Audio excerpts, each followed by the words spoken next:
ಸ್ನೇಹಿತರೆ, ಪ್ರಗತಿ ಚಾನಲ್ಗೆ ಆತ್ಮೀಯವಾದಂಥ ಸ್ವಾಗತ.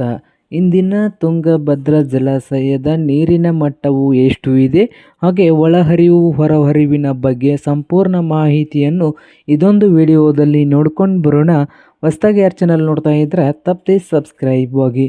ಇಂದು ತುಂಗಭದ್ರಾ ಜಲಾಶಯದ ನೀರಿನ ಮಟ್ಟವನ್ನು ನೋಡುವುದಾದರೆ, ರಿಸರ್ವೇಶನ್ ಲೆವೆಲ್ ನೋಡುವುದಾದರೆ 1610.56 ಫೀಟ್ ಇದೆ. 1610.56 ಫೀಟ್ ಇದೆ ರಿಸರ್ವೇಶನ್ ಲೆವೆಲ್ ಬಂದು. ಹಾಗೆ ರಿಸರ್ವೇಶನ್ ಕೆಪಾಸಿಟಿ ಬಂದು 38.69 TMC. 38.69 TMC ಕೆಪಾಸಿಟಿ ಇದೆ. ಹಾಗೆ ಟೋಟಲ್ ಈಲ್ಡ್ ಬಂದು 32.73 TMC. 32.73 TMC total yield. ಒಳಹರಿವು ನೋಡೋದಾದರೆ ಡ್ಯಾಮ್ಗೆ ಒಳಹರಿವು ಬಂದು 22,000 ಕ್ಯೂಸೆಕ್ ನೀರು ಬರ್ತಾ ಇದೆ. 22,000 ಕ್ಯೂಸೆಕ್ಸ್ ನೀರು ಡ್ಯಾಮ್ಗೆ ಬರ್ತಾ ಇದೆ. ಹಾಗೆ ಹೊರಹರಿವು ಬಂದು 3,000 ಕ್ಯೂಸೆಕ್ ನೀರು ಹೊರಗಡೆ ಹೋಗ್ತಾ ಇದೆ. 3,000 ಕ್ಯೂಸೆಕ್ಸ್ ನೀರು ಹೊರಗಡೆ ಹೋಗ್ತಾ ಇದೆ ಡ್ಯಾಮಿಂದು ತುಂಗಭದ್ರಾ.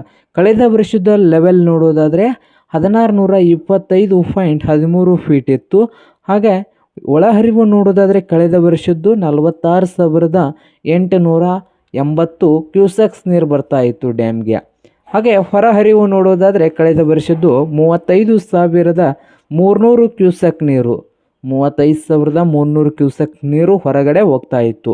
ಇದು ಇಂದಿನ ತುಂಗಭದ್ರಾ ಜಲಾಶಯದ ನೀರಿನ ಮಟ್ಟವಾಗಿದೆ ನೋಡಿ ಸ್ನೇಹಿತರೆ.